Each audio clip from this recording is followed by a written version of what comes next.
Today we're going to take a really unsentimental look at evolution. I'm talking about what it is, what it definitely isn't, and get this, how human intelligence might have completely broken its most fundamental rules. So, let me ask you something.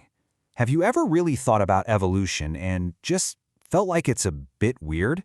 Even if you totally accept it as scientific fact, there's something about it that just doesn't quite sit right with our brains. It feels counterintuitive.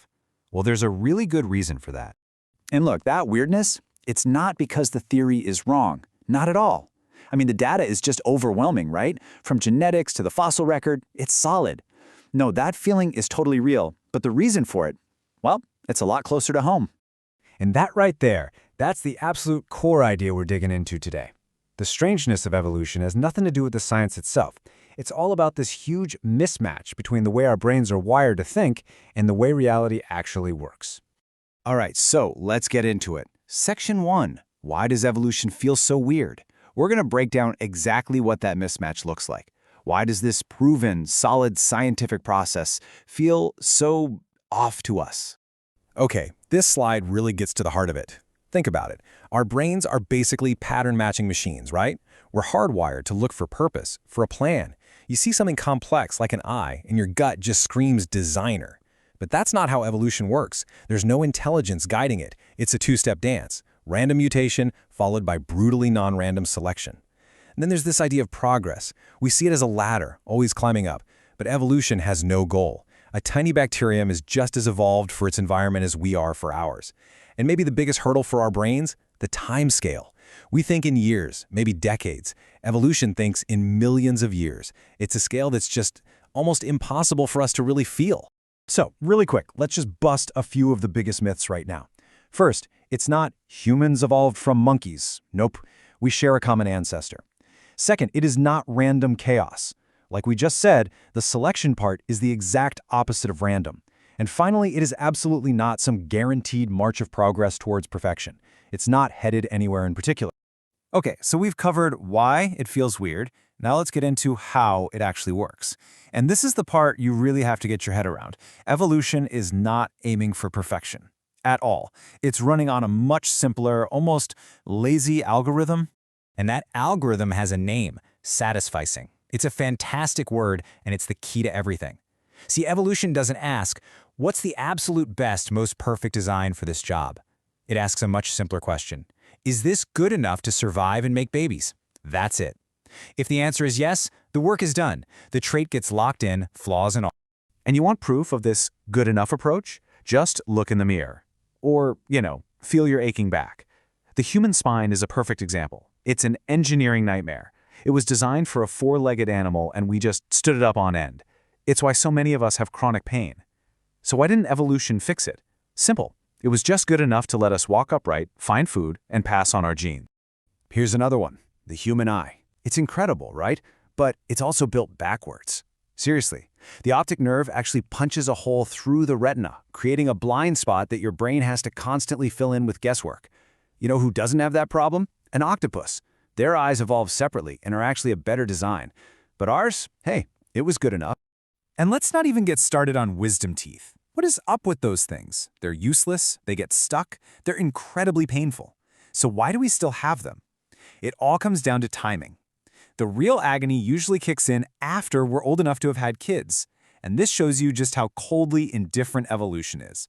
It literally does not care about your suffering as long as it doesn't stop you from reproducing first.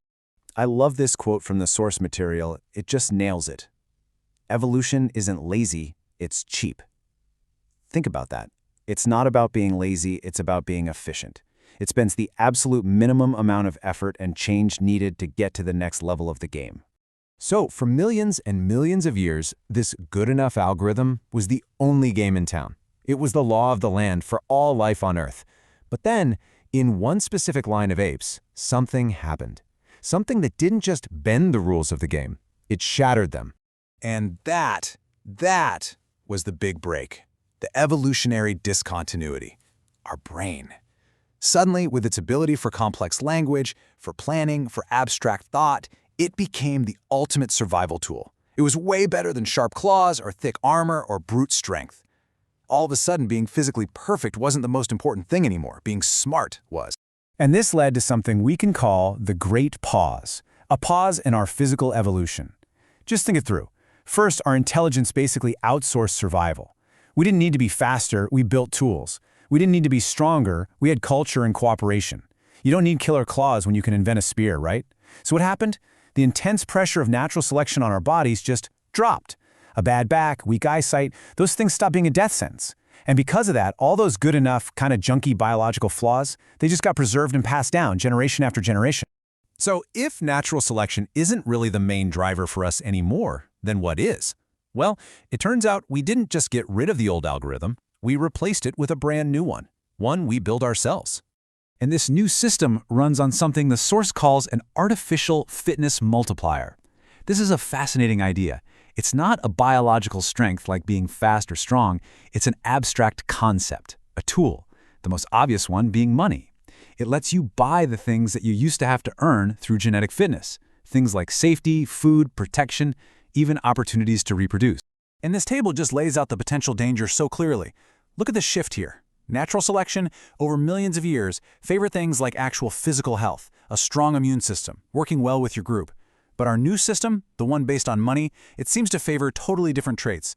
Things like risky behavior, social manipulation, and, this is the scary part, a total disconnection from the real-world consequences of our actions. When you see it laid out like that, this profound mismatch, it leads you to a really unsettling question.